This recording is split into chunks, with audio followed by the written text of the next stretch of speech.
అందరికీ praise lord. ఈరోజు October 3వ తారీఖు దేవుని వాక్యదానాన్ని మనము చూసుకుందాం.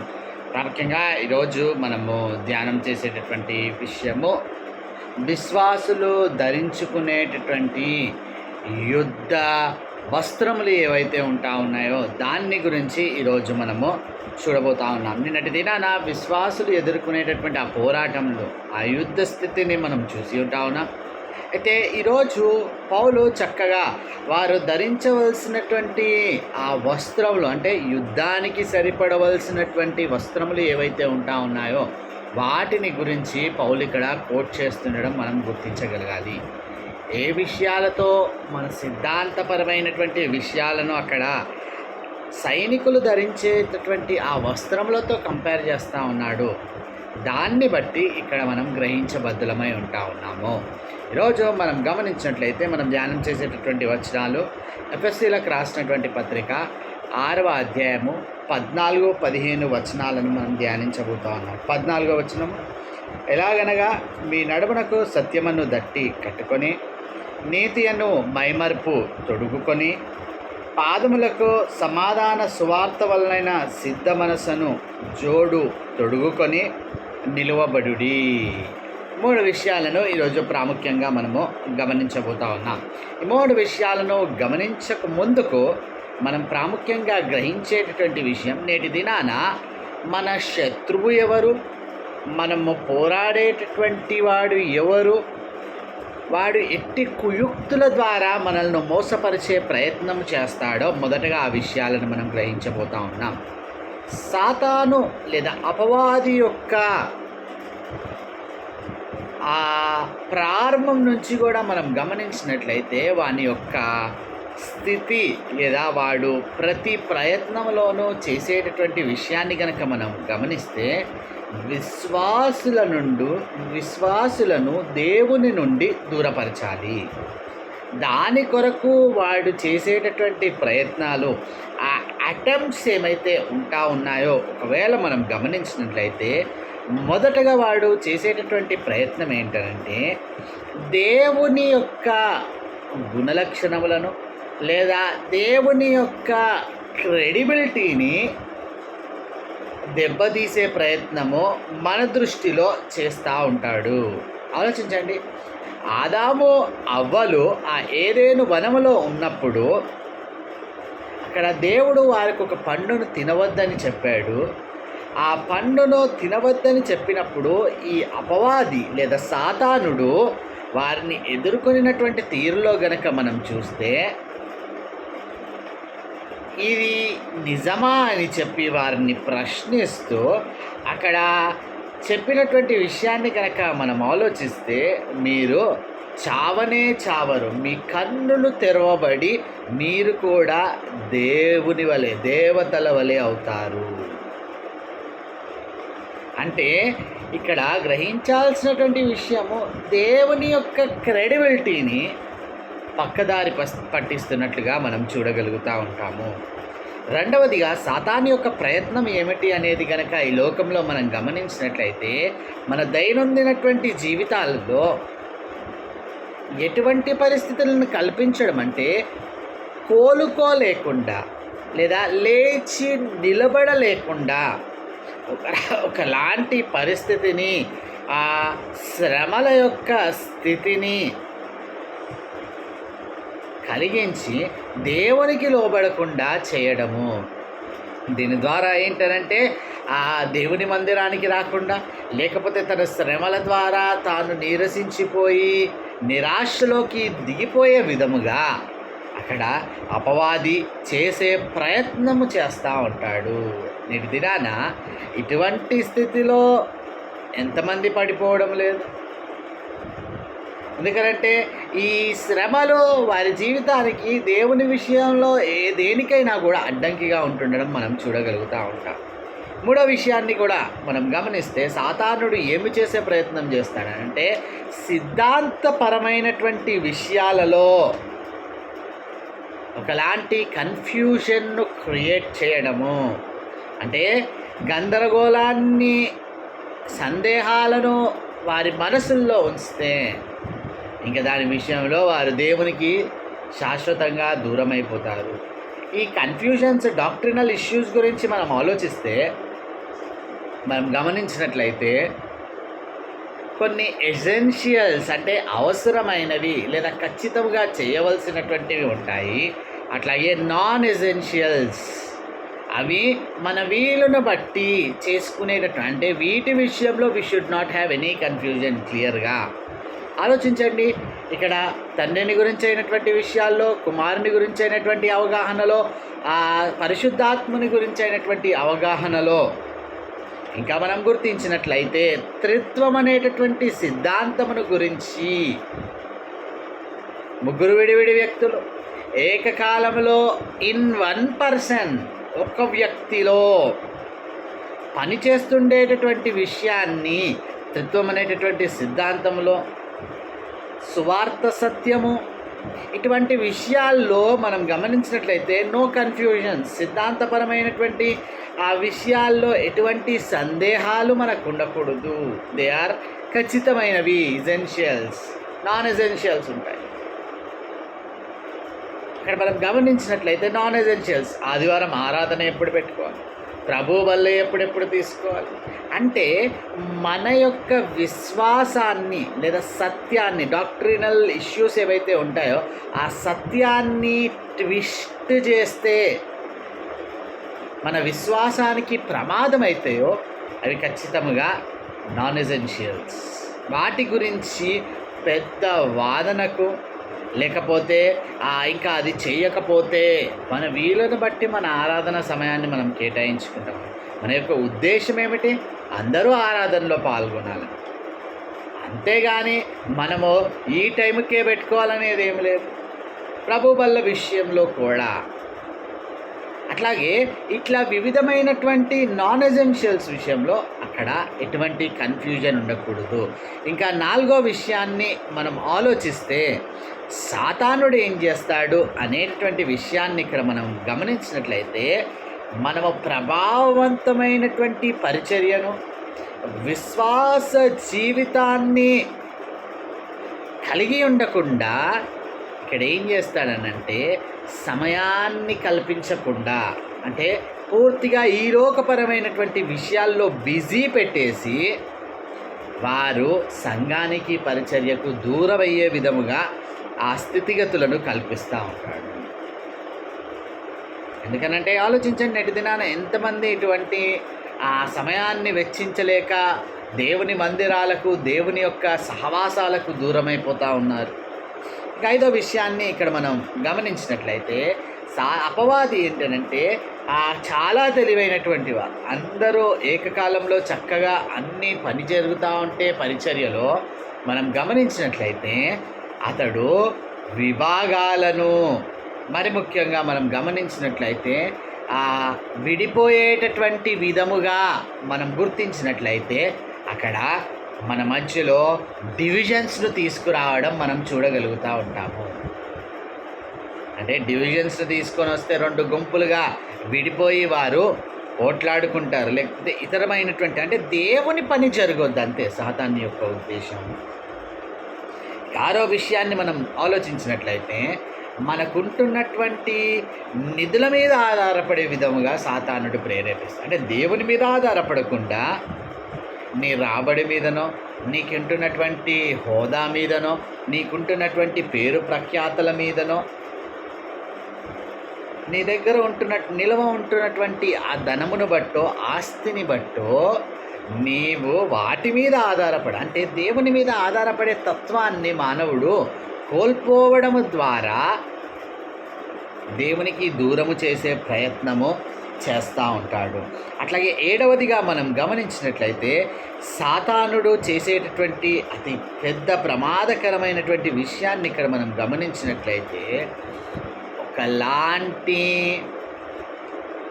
హిపోక్రసీకి, అంటే అక్కడ స్పష్టంగా మనం గుర్తించాల్సినటువంటి విషయము ఒకలాంటి ఎదురుదాడికి దిగడము ద్వారా, అంటే వారిని ఎదిరించడం. ఎవరైనా మనల్ని కమెంట్ చేశారంటే, లేదా మన యొక్క బాహ్యకరమైనటువంటి పేరు ప్రఖ్యాతలను బట్టి మనం ఏం చేయాలనుకుంటున్నాం, if any one comments we sit quiet. ఎవరైనా మనల్ని ఎదిరించారు లేదా ఏమైనా కామెంట్ చేశారు పరిచర్యలో అంటే మనం ఆగిపోతాం. ఎవరన్నా పాట పాడారనుకోండి, ఎవరైనా కామెంట్ చేశారనుకోండి, ఇట్లా పాడారు అట్లా పాడారు, లేదా దేవుని వాక్యం చదివారనుకోండి కామెంట్ చేశారనుకోండి, లేదా వారి జీవితాన్ని కామెంట్ చేశారనుకోండి, we sit quiet, we move away from God. కాబట్టి ఈ విధమైనటువంటి అటాక్ను సాతానుడు చేసే ప్రయత్నము చేస్తాం. ఇంకెనిమిదో విషయాన్ని మనం గమనిస్తే, ఈ లోకపరమైనటువంటి విషయాల పట్ల ఆకర్షితులు అవ్వడము ద్వారా సాతానుడు ఏం చేస్తాడనంటే ఆ విశ్వాసిని దేవుని నుండి దూరపరుస్తూ ఉంటాడు.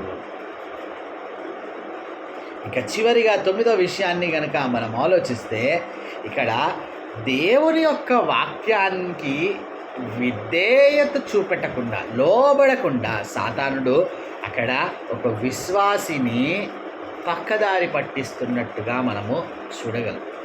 ఆలోచించండి, ఈ విషయాలన్నీ ఎందుకు మనం డిస్కస్ చేసుకుంటా ఉన్నామనంటే, ఇంతటి పర్ఫెక్ట్ ప్రణాళికతో సాతానుడు మనల్ని ఎదుర్కొనే ప్రయత్నం చేస్తున్నప్పుడు ఇంకా హౌ మచ్ ఎవర్ అంటే ఇంతటి ప్రణాళికతో అక్కడ చక్కని సిద్ధమైనటువంటి సైనికుని వల్లే మనం రెడీగా ఉండాలి.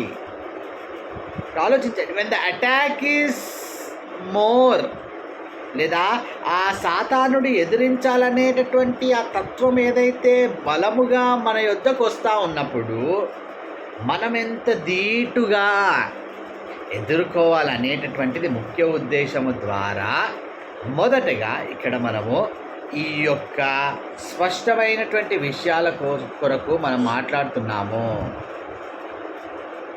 ప్రాముఖ్యంగా ఈరోజు మనం చూసేటటువంటి విషయాల్లో 3 ప్రాముఖ్యమైన అంటే ఈ సాతాను యొక్క తంత్రములను లేదా వాని ప్లాన్ను ఎదుర్కోవడానికి ఎట్టి విధమైనటువంటి సిద్ధపాటు మనకు ఉండాలి అనేటటువంటి విషయాన్ని మొదటగా అక్కడ చెప్పబడుతున్నటువంటి విషయం 14వ వచనంలో మనం చూసినట్లయితే, ఎలాగనగా మీ నడుమునకు సత్యమును దట్టి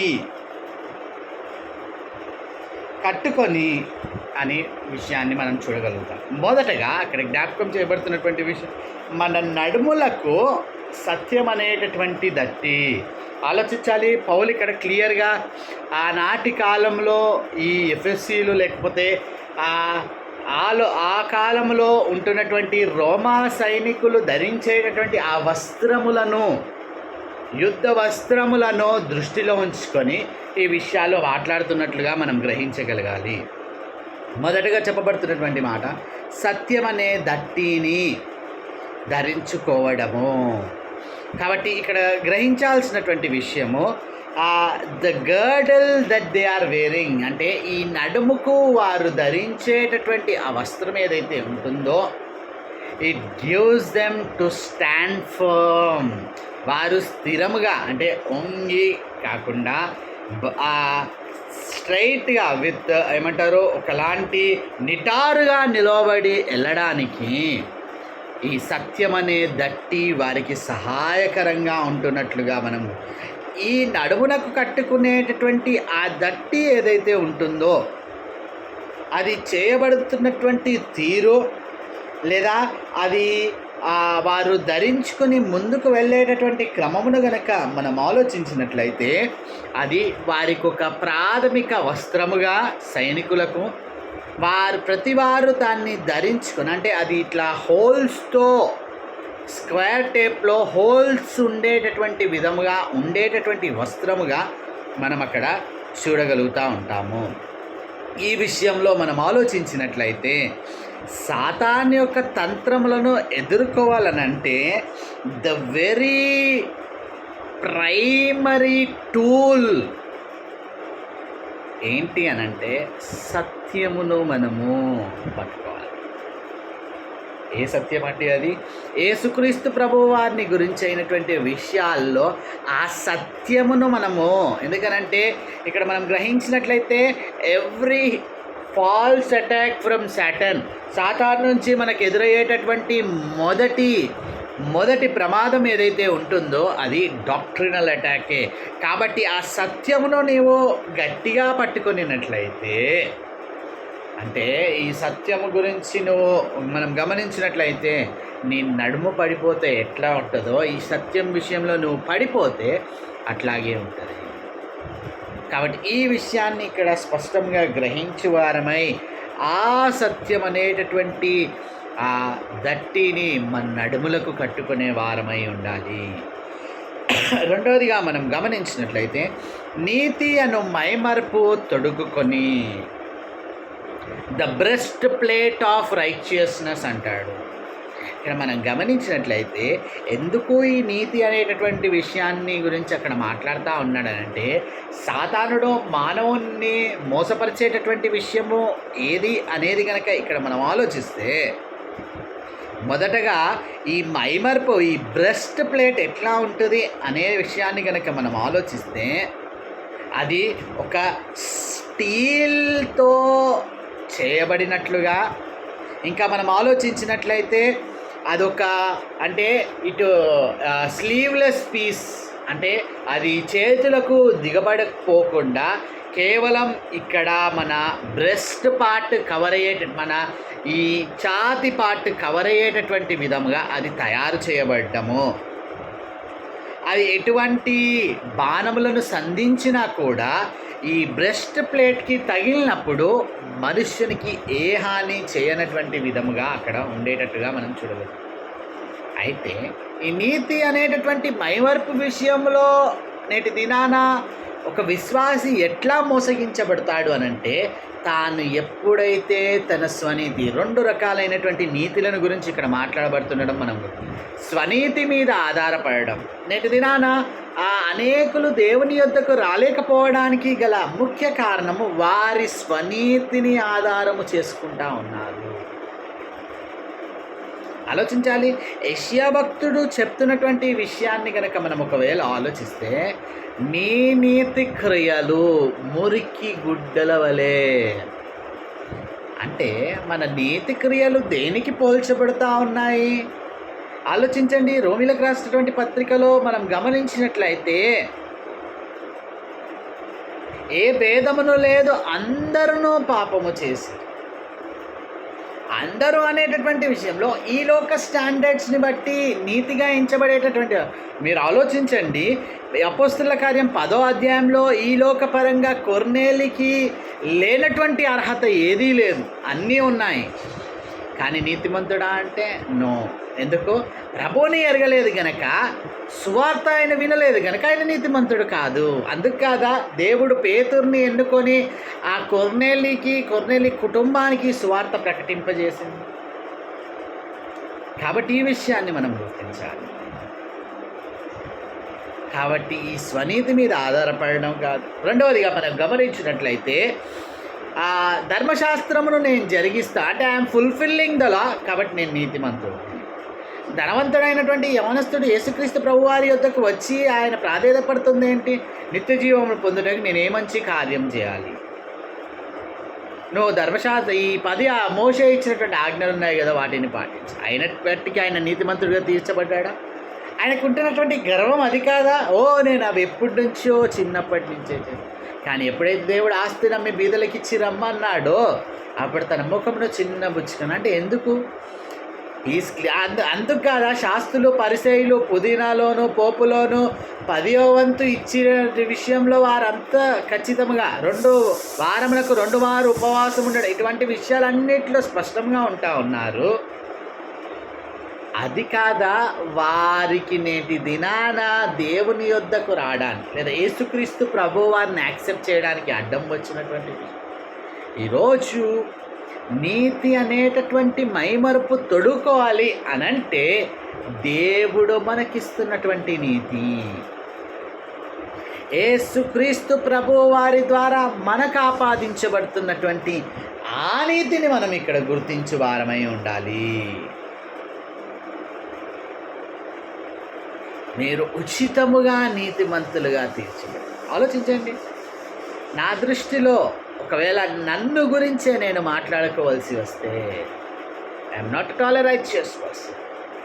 నేను నీతిమంతుడినే కాదు, కానీ యేసుక్రీస్తు ప్రభువారు నా విషయంలో ఆయన చేసినటువంటి కార్యమును బట్టి ఐ కెన్ ప్రౌడ్లీ సే, ధైర్యముగా నేను చెప్పగలను, నేను నీతిమంతుడనని. కాబట్టి ఈ విషయాన్ని ఈ నీతి అనేటటువంటి స్వనీతి కాదు, ధర్మశాస్త్రమును నెరవేరుస్తున్నాననేటటువంటి నీతి కాదు, దేవుడు మనకిస్తున్నటువంటి ఆ నీతిని మనం ధరించుకున్నవారమే ఉండాలి.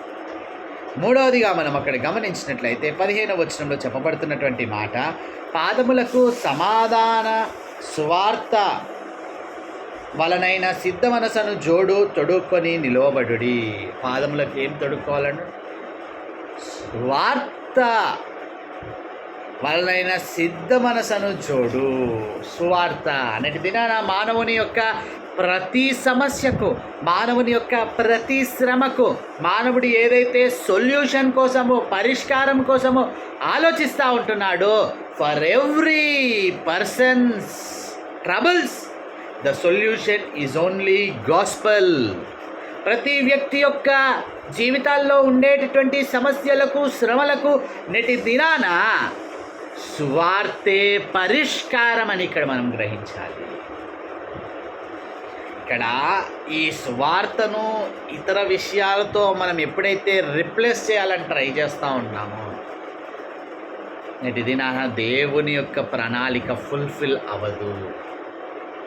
ఎందుకనంటే క్లియర్గా అక్కడ సువార్త ద్వారా పరిష్కారం దొరుకుతుంది అని మనం అక్కడ చెప్తే, నేటి నన్ను అందుకు కాదా సంఘాలు లేకపోతే అన్యుల మధ్యలో క్రైస్తవులు హేళన చేయబడుతున్నాడు. 7 వారాలు రావాలి, మీకు స్వస్థత కలుగుతుంది, లేదా రక్షణ కలుగుతుంది, లేదా ఇతరత్రమైన మా యొద్దకు వస్తేనే మా సంఘమే అని అంటే, మరి what is gospel? What is అంటే ఈ సువార్త దేని కొరకు? ఈ సువార్త నిన్ను ఏం చేస్తుంది అనంటే preparation of the gospel of piece అంటుంది. స్పష్టంగా గుర్తించాలి. నీవు అంటే మీరు ఆలోచించండి, వాట్ ఈజ్ యువర్ బేస్ అని అంటే సువార్తే, దాని మీదనే నేను నిలబడతా ఉన్నాను. ఆ విషయాన్ని మనం ఇక్కడ గుర్తించాలి. సిద్ధ మనసు అనేటటువంటి జోడు, preparation. If you have no preparation you will not be able to stand firm. ఈ విషయాన్ని మనం అక్కడ గుర్తించబద్దులై ఉంటా ఉన్నాము. ఈ సువార్త వలనైనటువంటి సమాధానం అనేటటువంటి జోడు మనం ధరించుకొని ముందుకు వెళితే ఖచ్చితంగా ఇక్కడ ఈ 3 విషయాల్లో మనం గుర్తించబద్దులమై ఉంటాం. ఏంటంటే క్లియర్గా అక్కడ చెప్పబడుతున్నటువంటి విషయాలు, నడుమునకు సత్యమనే దట్టి, నీతి అను మైమర్పు, అట్లాగే పాదములకు సమాధాన సువార్త వలనైన సిద్ధ మనసును జోడు తొడుక్కొని నిలవబడాలి. కాబట్టి ఈ విషయాలను మనం గుర్తించినప్పుడు సాతానుడు ఎంత పెద్ద అటాక్తో వస్తూ ఉన్నాడో అంత ధీటైనటువంటి ప్రిపరేషన్, అటాక్తో, ఇటువంటి ఆర్మర్తో మనము రెడీగా ఉండవలసినటువంటి వారమే.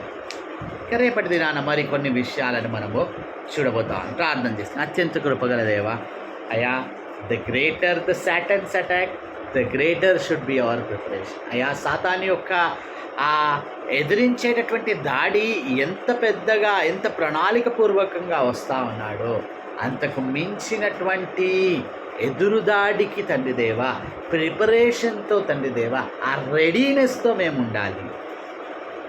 ఇక్కడ మా జ్ఞాపకం చేయబడుతున్నటువంటి ఆ తండ్రి దేవ సత్యమునకు అయా నడుముకు కట్టుకునేటటువంటి ఆ సత్యం అనేటటువంటి దట్టి, అయా మా యొక్క బ్రెస్ట్ పార్ట్కు మేము మైమర్పుకు తొడుక్కునేటటువంటి అయా తండ్రి దేవ ఆ నీతి అనేటటువంటి ఆ వస్త్రం, ఇంకా తండ్రి దేవ పాదములకు తొడుక్కునేటటువంటి ఆ జోళ్ళు సమాధాన సువార్త వలనైన సిద్ధ మనసును జోడు అంటాం. అయ్యా, ఇది నేటి దినాన ఇది సువార్తగా చెప్పబడుతున్నటువంటి విషయం. ఈ విషయాలను మేము గ్రహించు వారమై ఇట్టి విధమైనటువంటి సిద్ధపాటుతో మేము ఉండినట్లయితే అపవాదిని ఎదిరించగలుగుతాము అనేటటువంటి స్పృహ ప్రతి విశ్వాసికి కలిగి ఉండలాలని కృపలో భద్రపరుచుకుని యేసు నామములో ప్రార్థించి అడిగి వేడుకుంటున్నాం తండ్రి. ఆమేన్.